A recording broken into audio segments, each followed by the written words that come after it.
All right, what's going on, ladies and gentlemen? I'm Mike Hartman, the owner of Formal Fitness Training. Welcome to Coffee with the Trainer. I am joined by a long-term friend of mine, Delroy Thomas, who is a certified professional coach and a nutritional consultant. He is also the head coach at Shape Training, sales leader there. He has 14 years of experience. Delroy and I go way back to a gym that is a franchise all across the United States. We got our Yeah, start there together back in 2006, yeah, 2007. yeah, What's something up, like that. Delroy? Not much, man. I'm just here making it happen, man. Living a dream. All Living a right, that's dream, what we like man. to hear. So, tell us a little bit about yourself. You're out in Pittsburgh right now, right? Tell us a little bit about you and how you got started. Yeah, man. Mountain Pitt. Actually, I moved out here about 4.5 years ago. 2017 it was. Um, and I had a cousin of mine who actually started the company, um, a couple years prior, and we actually had stayed in contact, throughout the entire process. He was always telling me he wanted some help. He was looking for good coaches, looking for some good people around him. And at the time, I was out in Berks, doing my own thing, similar to what you're doing, doing boot camps, doing private training, doing corporate wellness, things like that. Just working for myself. Um, and the opportunity came. Things happened. Opportunity came for me to make a jump or make a leap, and I took advantage of it. Took advantage of it. Came out here. Um, we they expanded it to two gyms, so we had two gyms out in the Pittsburgh area.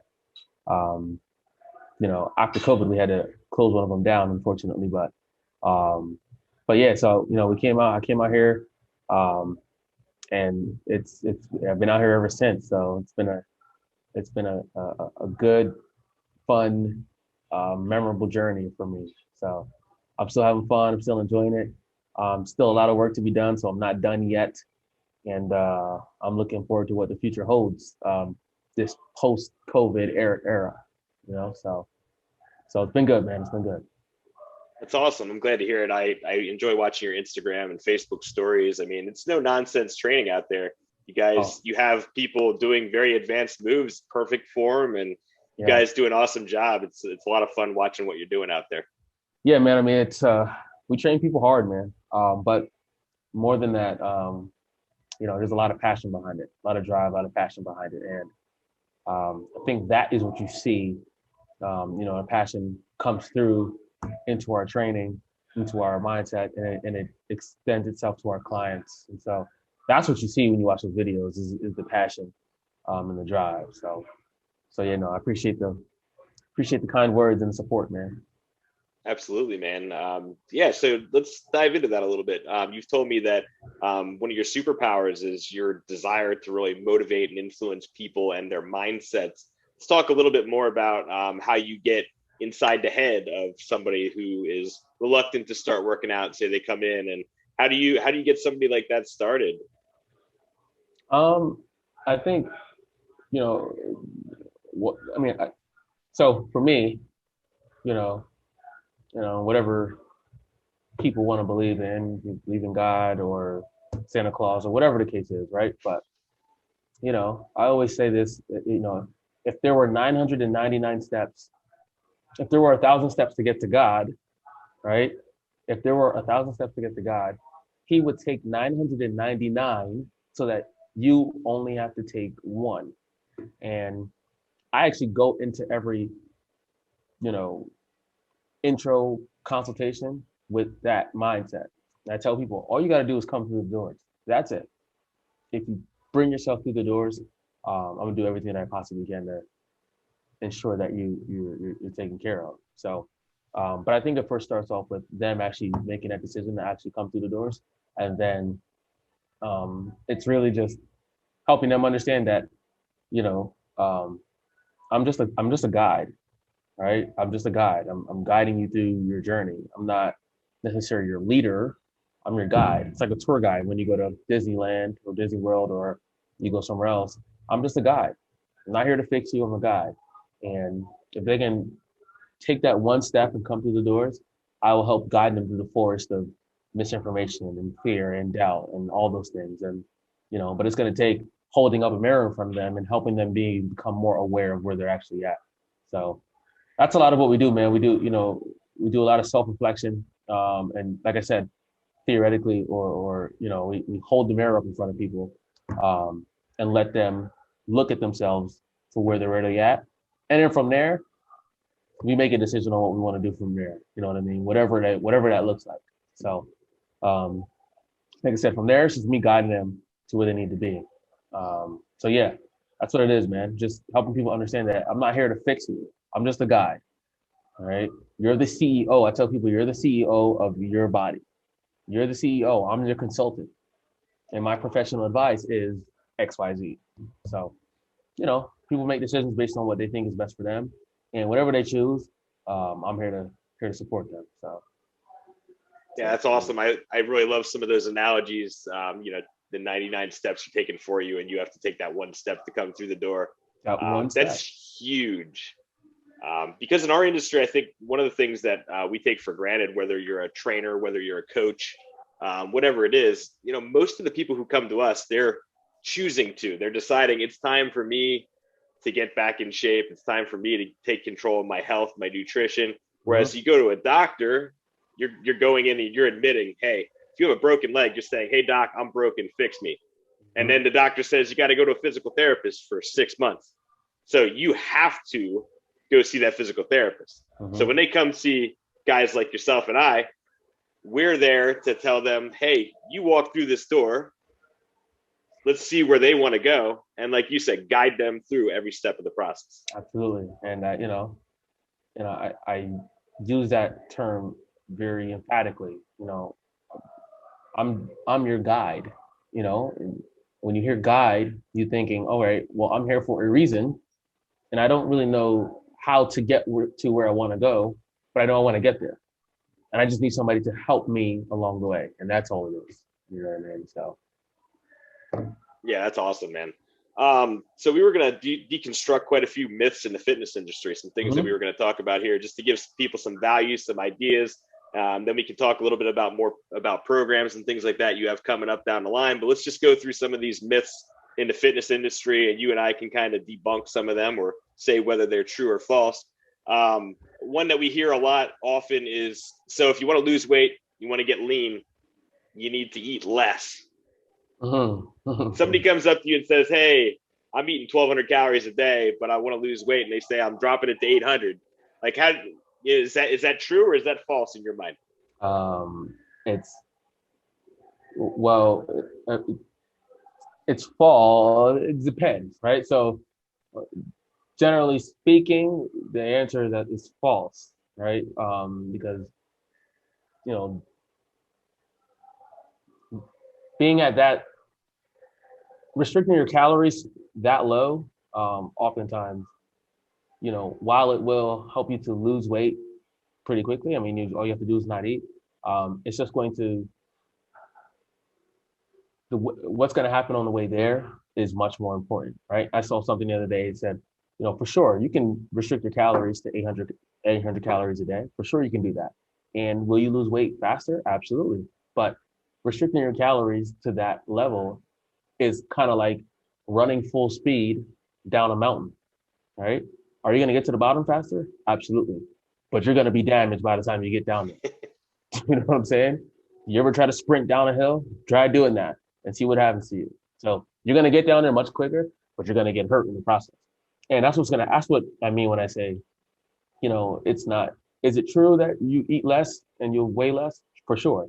But the damage that you're going to do while you get there is something to think about. So I would say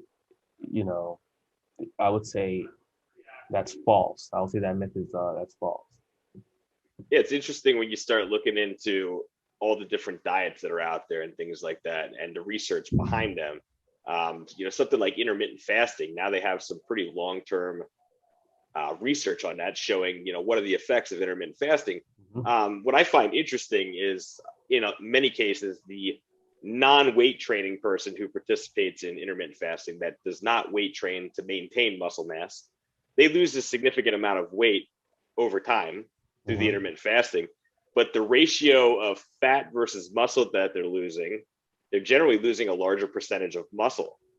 Now, again, this is the person that's not weight training. This is the person that's just intermittent fasting strictly to lose weight.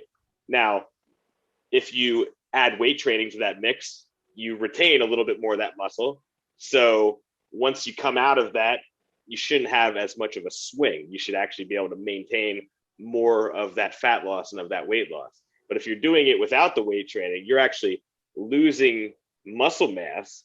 And the whole idea of basal metabolic rate, which you and I have talked about thousands of times, but if you're not supporting your hair, skin, and nails with the calories that you're giving yourself, you can't expect that your body's going to do what it needs to do when you're in the gym or when you're trying to lose weight. So I always tell people basal metabolic rate, you just Google that. What is my basal metabolic rate, BMR?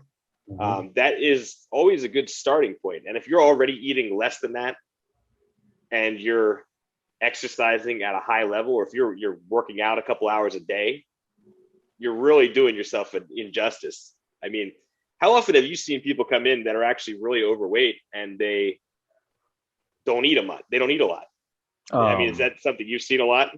Oh, for sure. I mean, we see it all the time, I mean, in the industry, because everybody associates weight loss or exercise with eating less. And while the answer is yes, you probably have to eat less, but less of the stuff that is not actually good for you, right? Not less of, the things that are good for you. So yeah, no, and typically, what happens is there are a lot of people that do something called binge eating, right? So they won't eat the restricted calories, and maybe they are only eating 800 calories a day, but they're getting all 800 in one sitting. You know what I mean? So it's just that sort of lifestyle is not conducive to long-term progress or long-term success. Just the reality of it. And we deal with long-term success, so it just doesn't mix well with what we're trying to do. If we were like 3-week fitness, sure, why not? Hey, 800 calories a day for 3 weeks. You know what I mean? But that's not what we're after. Our clients work out with us like 3 years, so we gotta think about that. Yeah, I mean, that's another interesting concept that wasn't something that we previously discussed talking about on this show today, but 28 days to washboard abs. Yeah, no. I mean, how often do you see that? It's advertised all over the place. Even these fat burners and nutrition programs that you see on TV, and it's just like, I don't know. Maybe your step point's a little different than me, but when I get somebody that's trying to lose weight, for me, first 3 months, I'm not really caring if they're losing weight. I'm trying to fix their joints, their ligaments, their tendons, their mind. And then after that, it's like 0.25 to 1.5 pounds a week. That's about it. I very rarely try and get somebody to drop 5 pounds a week. Yeah, no, for sure. I mean, I think there's an overemphasis placed on weight loss, and there's not enough emphasis placed on your movement quality, the amount of lean mass that you have built. We have a device here called Fit 3D, and what it does is it gives you a comparison of your trunk to your legs. So it's a trunk to leg volume ratio. So, there's not enough emphasis placed on those kind of things and how your body is actually shaping and how your health is improving, because weight is not the only indicator of whether or not you're making progress. And sometimes, the weight, the scale speaks to you in a language that you don't understand. So you have to get somebody to help translate the language that the scale is speaking to you with. Just because you lost 10 pounds does not mean you're making progress. You know what I mean? Just because you gained 10 pounds, doesn't mean you're not making progress. So, there's levels to it. You got to understand where you're at and what's happening. Yeah, and definitely going back to quality of movement and just how do you feel? Like if your grandkids say, hey, let's go, I want to go to the park and play. and you can't walk with them and you can't keep up with them, and you're, 60 years old, your quality of movement's probably greatly diminished, and your health. So sometimes, I have some people that are 250 pounds that, you would look at and say, they're still overweight, but their movement's good. Their health is good. They feel good. And hey, not everybody needs to look like Jason Statham. Not everybody needs to be jacked out of their mind like The Rock. Sometimes as long as you feel good and you're moving well, the other stuff takes time. For sure. I mean, I think, there certainly is a standard for sure. But you're right. It's not about the number on the scale, and it's not about the way you look. All right. It is about your lean mass versus your fat mass, and, your movement quality. So, those things are correct. Now, having X amount of fat, reality is that when you over a certain percentage, it is more of a risk to your health. That's just a fact, right? But the number on the scale does not define that. The number on the scale does not always define whether or not you're healthy, whether or not your movement quality is good, whether or not you're getting better or you're getting worse. The number on the scale does not always define that. And I just think people don't know enough about their bodies to even make that assessment on whether or not the number on the scale is the right number. You know what I mean? The number on the scale is actually the last thing to change in your body. Once you start to work out and start to exercise, start to do things, you may not necessarily lose any weight. That doesn't mean that nothing is changing. Things are actually changing the very minute you begin exercise. The very minute you begin exercise, your body internally begins to change things around. Yep. So, the number on the scale oftentimes is the last thing to change. So why are we measuring it based on something that can just, fluctuate so easily? So. Yeah, absolutely. And people get freaked out when they look at the scale. And I mean, it's a simple thing. I drink about 1.5 gallons of water a day. So if 3:00 I weigh myself after drinking 1.5 gallons of water, guess what? That thing's going to say 5 or 6 pounds more than it did at 6 a.m. when I woke up. So people got to be wary of what time they're weighing themselves as well. Absolutely. So lifting heavy weights definitely is guaranteed to make you bulky and jacked, and people don't want that. False. Yeah, I don't even know if we can talk about that. That's just like, it's simple. It's false. It's false. I mean, again, it's the way your body looks is attributed to 1, genetics, but 2, how much you eat, right? So, the size of your muscles is dependent upon what you eat and your genetic makeup.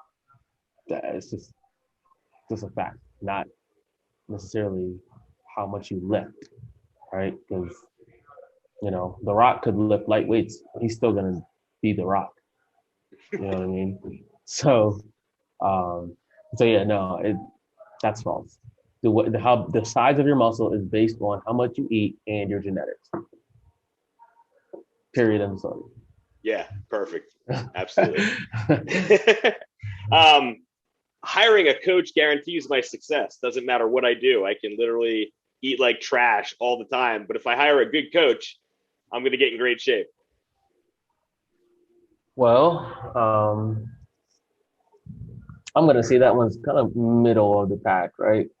And I say middle of the pack because, a good coach will really help you to see more progress, but the coach isn't going to do everything. So just hiring a coach is just not, you do have to, there is some responsibility, as a client or, as an athlete or whatever you want to call them, there is some responsibility to do some things on your own. But you do need a good coach. Michael Jordan won with Phil Jackson. You know what I mean? Kobe Bryant, Shaq, they won with Phil Jackson. So, you do need a good coach. They're still great players without the coach, but with the coach, they can take you to the next level. So I'm going to be middle of the pack on that. I'm not going to totally relinquish the coach of responsibility, but I'm not going to place 100% of the responsibility on the coach either, right? It's you need a good coach and you need a willing client. The 2 of them, you can create a kingdom, a masterpiece. Yes. You can create a masterpiece. Yeah, I have a business mastermind group, and I talk about the pillars. So it's like, if you're by yourself, you're just one giant pillar. But if you surround yourself with the right network of people together, the pillars make a giant castle. So you say masterpiece, I talk castle. I say, hey, build the castle with your network. It's funny that people think that a lot of times that people like you and I, that we don't benefit from a coach. I mean, that's false. I'm always talking to my trainer friends. I have a coach. I have a massage therapist. I have my own team around me to make me better, because we all need the accountability just as much as you do. That's false. Yeah, man. You never work out as hard by yourself as you do when you have somebody there with you. That's just a fact. So coaching matters, having the right people around you matters, and you need somebody there to push you when you yourself want to quit. So everybody needs a coach. If LeBron James needs a coach, everybody does. We're talking about the best athletes in the world, right? So no, everybody can benefit from having that external push. It's actually a book I would recommend to anybody listening to this too. It's Winning by Tim Grover. He worked with Kobe Bryant and Michael I saw that. Jordan. Never read it though. Just came out, really good, easy read, but man, makes you think, okay, the top 1 or 2% in the world have a coach. It's probably telling you something. That's, definitely. Let's see. So, we talked a little bit about mindset, but I know that's something that you're huge on, and you push your clients. I haven't been around you for a while, but what I see on, social media and things like that, I would say that you're one of the trainers that pushes your clients way out of their comfort zone sometimes. Like, you expect a lot from your people. You want to get them to the upper levels of what they can handle and what they can tolerate. So how do you get somebody that's starting out, say, they're in average shape, but you're going to push them to that next level? How do you start pulling that out of people? I think, there's a process to it. And a lot of times people only see the end result. But I think, you have to have respect for where the individual is at. You gotta have respect for where you're at. And and with that being said, there has to be, you have to appropriately progress people. You know what I mean? So if somebody's a beginner, you gotta have respect for that and have some beginner things for them to do. But then when it's time for them to progress, you progress them. And I think when you're appropriately progressing somebody, I want to get the best out of my clients, or anybody in general, but I don't know if I just try to push them for where they're at. So if you're at level 1, we're going to be the best level 1 that we can possibly be. You know what I mean? If you're at level 2, we're going to be the best level 2 we can possibly be. If you're level 3, we're going to be the best level 3 we can possibly be. That's it. The level that you're on doesn't matter to me. It's just a matter of getting the best out of where you're at. And I think it starts with respecting where you're currently at. You know what I mean? Yeah, that's awesome. And I would encourage anybody that follows me to check Delroy's page out and follow him, because every day he's putting up something that's going to make you think. Yeah. Like one of my favorite things that you do is, I don't know who needs to hear this, but, and then you say something and it gets a nice conversation going, and it's just good. I try and do it with hydration and stuff like that too, because, it's just always seeing where people are at and just seeing people get in their feelings about that too, man. They get mad. Yeah. I posted something the other day and it was like the bread and cereal aisle. Yeah. And I'm like asking your trainer what the healthiest bread or cereal is, and it's an empty shelf. And I got so much hate. People are like, "Oh, you don't think bread's good for you?" And I'm like, that's not what I'm saying. I'm just not saying that that's, your healthiest option in life. Right. So we'll wrap it up a little bit. We had a little technical issue in the beginning, which cut into our time a little bit, but I do want to give you the opportunity to, talk about any programs, things like that you have coming up. Where can people find you? And you and I will keep this conversation going again. We'll have to do it again sometime down the road. Yeah, let's do this again, man. I don't know what happened today. I tried to get on my computer. I couldn't get on. And so let's do this again. Let's get some more time. We'll get some more things to talk about, and we'll make it happen. So, you can find me I'm on Facebook. I'm on Instagram, Delroy Thomas, the shape trainer. You can find me. I'm in Pittsburgh. 412, Shape Train 412, hashtag Shape Train 412, shapetrain.com, everything Shape Train. Right now we're working on some digital, um, our online brand. We're kind of building our online brand right now. So we got some things coming up in the future, Shape TV, some exciting things coming up, man. It's just a matter of right now, man. We have this brick and mortar building, and just open up our gyms again. Been a couple months now, so we're just trying to get back to where we were prior to. It's a bit of a climb, but working at it. So that's where we're at, man. All right. I was just gonna say, if you had 1 minute with anybody listening to inspire them to get up and do something today, what would you say to them? Don't quit. Don't quit. It's gonna be hard. You're gonna do some things that you never thought you'd do. You're gonna find some things out about yourself that you never knew, but don't quit. Don't quit. Love it. All right, and everybody, Mike, Formal Fitness Training, www.formalfitnesstraining.com, virtual and personal training in the local Berks County area. Delroy, thanks for joining me, man. It was awesome, and I hope you have a wonderful, rise back to your former dominance coming out of COVID here, man. Absolutely, absolutely. Hey, man. So let's do this again. Let's set it up soon. Let's set it up as soon as we possibly can, and let's make it happen. All right. All right, sounds good, man. All right, buddy. Thanks. Talk to you soon. See ya.